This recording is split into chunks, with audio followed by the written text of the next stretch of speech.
Hello दोस्तों, आज मैं आप सबके लिए कामिका एकादशी का व्रत कथा लेकर आई हूँ। तो चलिए सुनते हैं कामिका एकादशी व्रत कथा। अर्जुन ने कहा, हे प्रभु, मैंने आषाढ़ माह के शुक्ल पक्ष की देवशयनी एकादशी का सविस्तार वर्णन सुना। अब आप मुझे श्रावण माह के कृष्ण पक्ष की एकादशी की कथा सुनाने की कृपा करें। इस एकादशी का नाम क्या है? इसकी विधि क्या है? इसमें किस देवता का पूजन होता है? इसका उपवास करने से मनुष्य को किस फल की प्राप्ति होती है? भगवान श्री कृष्ण ने कहा, हे श्रेष्ठ धनुर्धर, मैं श्रावण माह की पवित्र एकादशी की कथा सुनाता हूँ। ध्यान पूर्वक श्रवण करो। एक बार इस एकादशी की पावन कथा को भीष्म पितामह ने लोकहित के लिए नारद जी से कहा था। एक समय नारद जी ने कहा, हे पितामह, आज मेरी श्रावण के कृष्ण पक्ष की एकादशी की कथा सुनने की इच्छा है, अतः आप इस एकादशी की व्रत कथा विधान सहित हमें सुनाइए।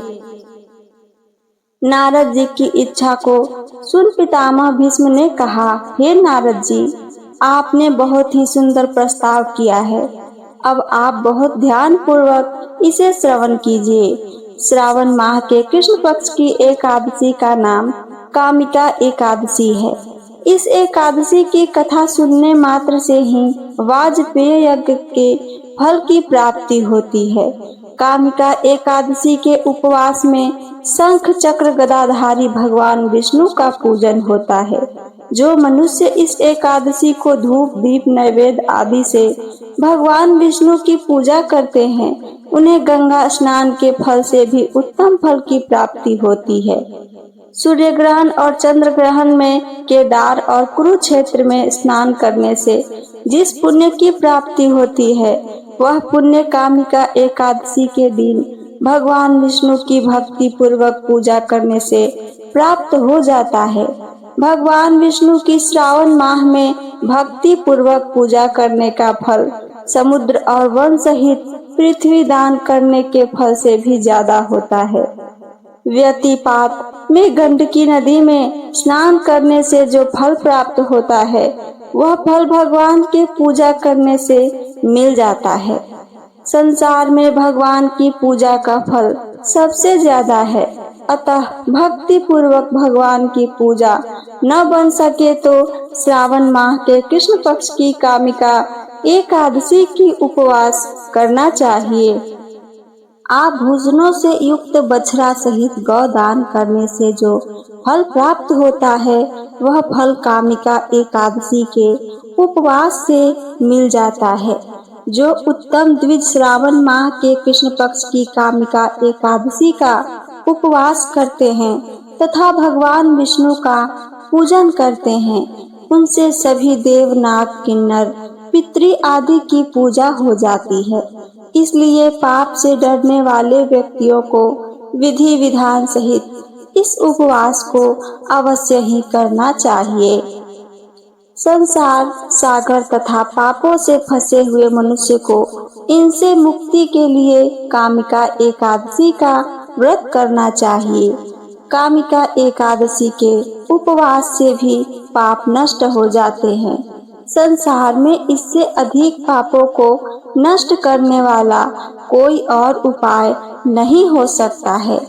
हे नारद जी, स्वयं भगवान ने अपने मुख से कहा है कि मनुष्य को अध्यात्म विद्या से जो फल प्राप्त होता है, उससे अधिक फल कामिका एकादशी का व्रत करने से मिल जाता है। इस उपवास के करने से मनुष्य को न यमराज के दर्शन होते हैं और न ही नरक के कष्ट भोगने पड़ते हैं, वह स्वर्ग का अधिकारी बन जाता है। आगे सुनिए क्या कहते हैं। जो मनुष्य इस दिन तुलसी दल से भक्ति पूर्वक भगवान विष्णु का पूजन करते हैं, वे इस संसार सागर में रहते हुए भी इस प्रकार अलग रहते हैं जिस प्रकार कमल पुष्प जल में रहता हुआ भी जल से अलग रहता है।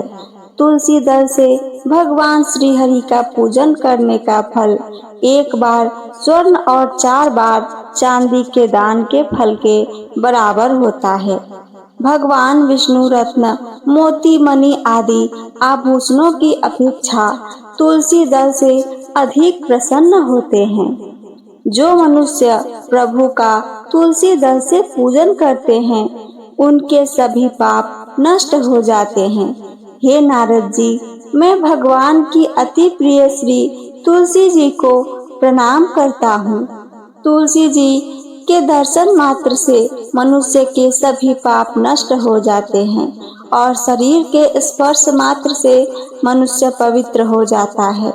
तुलसी जी को जल से स्नान करने से मनुष्य की सभी यम यातनाएं नष्ट हो जाती है। जो मनुष्य तुलसी जी को भक्ति पूर्वक भगवान के श्री चरण कमलों में अर्पित करता है, उसे मुक्ति मिलती है। इस कामिका एकादशी की रात्रि को जो मनुष्य जागरण करते हैं और दीप दान करते हैं, उनके पुण्यों को लिखने में चित्रगुप्त भी असमर्थ रहते हैं। एकादशी के दिन जो मनुष्य भगवान के सामने दीपक जलाते हैं, उनके पितर स्वर्ग लोक में अमृत का पान करते हैं। भगवान के सामने जो मनुष्य घी या तिल के तेल का दीपक जलाते हैं, उनको सूर्य लोक में भी सहस्त्रों दीपकों का प्रकाश मिलता है। कामिका एकादशी की एक और कथा आइए सुनते हैं। एक गांव में एक वीर क्षत्रिय रहता था। एक दिन किसी कारणवश उसकी ब्राह्मण से हाथापाई हो गई और ब्राह्मण की मृत्यु हो गई। अपने हाथों मरे गए ब्राह्मण की क्रिया उस क्षत्रिय ने करनी चाहिए, परंतु पंडितों ने उसे क्रिया में शामिल होने से मना कर दिया। ब्राह्मणों ने बताया कि तुम पर ब्रह्म हत्या का दोष है, पहले प्रायश्चित कर इस पाप से मुक्त हो, तब हम तुम्हारे घर भोजन करेंगे। इस पर क्षत्रिय ने पूछा कि इस पाप से मुक्त होने का क्या उपाय है। तब ब्राह्मणों ने बताया कि श्रावण माह के कृष्ण पक्ष की एकादशी को भक्ति भाव से भगवान श्रीधर का व्रत एवं पूजन कर ब्राह्मणों को भोजन करा के सदश्रीना के साथ आशीर्वाद प्राप्त करने से इस पाप से मुक्ति मिलेगी। पंडितों के बताए हुए तरीके से व्रत कराने वाली रात में भगवान श्रीधर ने क्षत्रिय को दर्शन देकर कहा कि तुम्हें ब्रह्म हत्या के पाप से अब मुक्ति मिल गई है। इस व्रत के करने से ब्रह्म हत्या आदि के सभी पाप नष्ट हो जाते हैं और यह लोक में सुख भोग कर प्राणी अंत में विष्णु लोक चले जाते हैं। इस कामिका एकादशी के महात्म्य के श्रवण व पठन से मनुष्य स्वर्ग लोक को प्राप्त हो जाता है। तो ये थी मेरी आज की कामिका एकादशी की व्रत कथा। मेरी कथा आप सबको पसंद आई हो तो चैनल को सब्सक्राइब करके वीडियो को लाइक करना ना भूलें। साथ साथ अपना एक प्यारा सा कमेंट करके हमें जरूर बताइए। सुनने के लिए धन्यवाद। जय श्री हरि।